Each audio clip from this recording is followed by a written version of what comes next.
conditions determine that. So you change engine size, temperature changes. Change engine RPM, temperature changes. But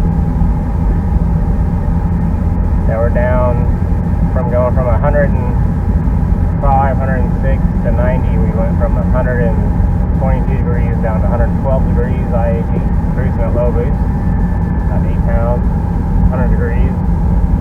Coming out of the turbocharger.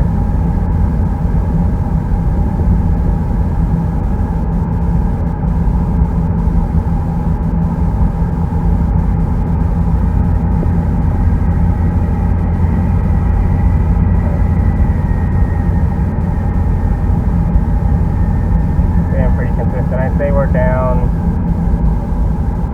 probably 50 to 40, 50 degrees out of the turbo, with it being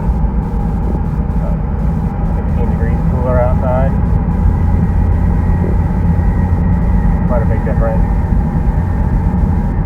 And we're cruising at 10 pounds boost, and it's like 105, 110 coming out. So 112 into the motor.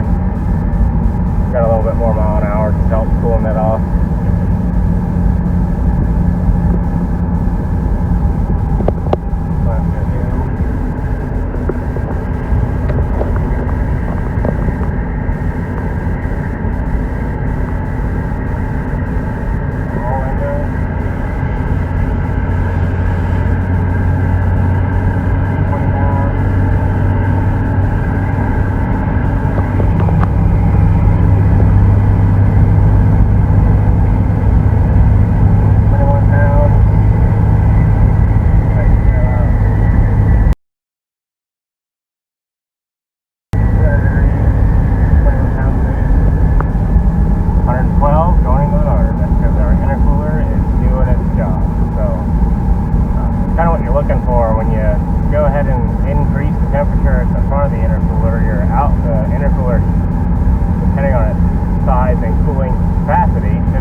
Get that temperature back down to around the same temp.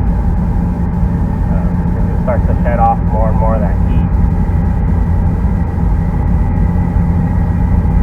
I said your length and width of your intercooler is like the duty cycle, so how long it can operate at a certain temperature in and get it back down to a good number. And the thickness seems to do most of the cooling action.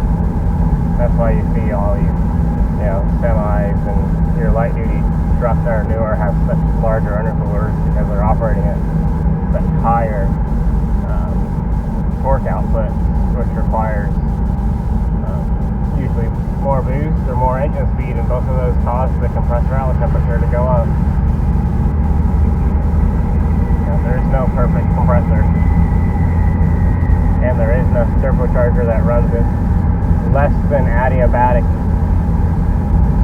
and a compressor does ran at adiabatic doesn't exist. So something to think about.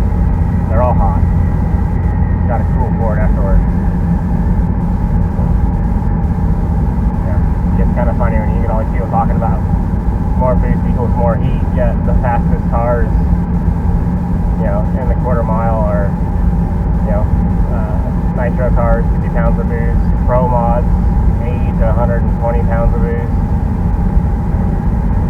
None of those cars that are winning are making less than 50 pounds. So, stuff to think about. Pressure is power. You just have to account for it on the opposite side. So if there's always a switch off point where you'll get to a point where more boost is equaling more heat into the motor, but that's because the intercooler is at its maximum capacity and can no longer keep up. So that's the point where more boost equals more heat. And the only way to really see that is you have to look at it and you have to measure it. Or you can see on a dyno is increasing, as long as it's not out of turbo or out of turbine or out of compressor or out of head or out of all these other things. If doing that isn't netting what it should, usually it's because the air's getting hotter.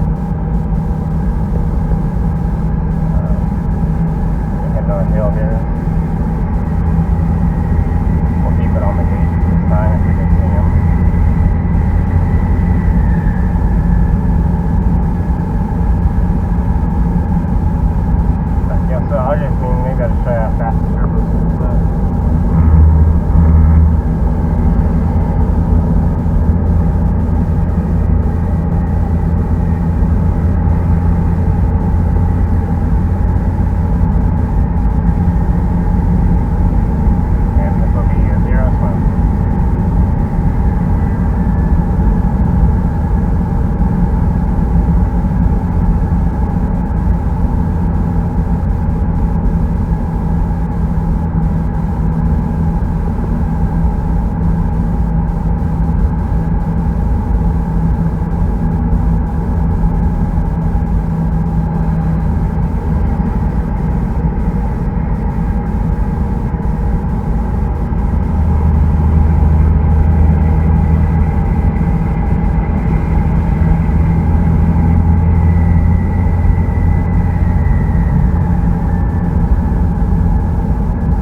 It has just about everything on it that, you know, the internet says would never ever work.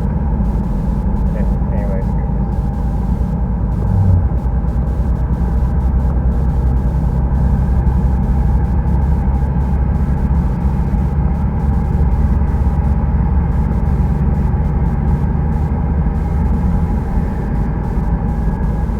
Which is kind of what makes it fun, you know, doing this stuff. It either actually doesn't work or it's just never been kind of tried the right way, or at least in a better way. Like the better way is probably the right answer, because say the right way equals just the only way, and there is no only way, but it's the direction that I've done this is a better option of accomplishing this task. It's been done in a way that is viable. Coming up on me.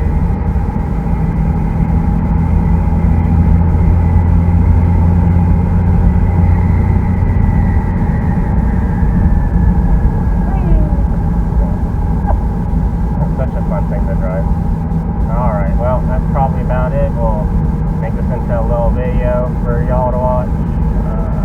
Hopefully you guys enjoy it a little bit, learn something, or form questions off of it, which is great.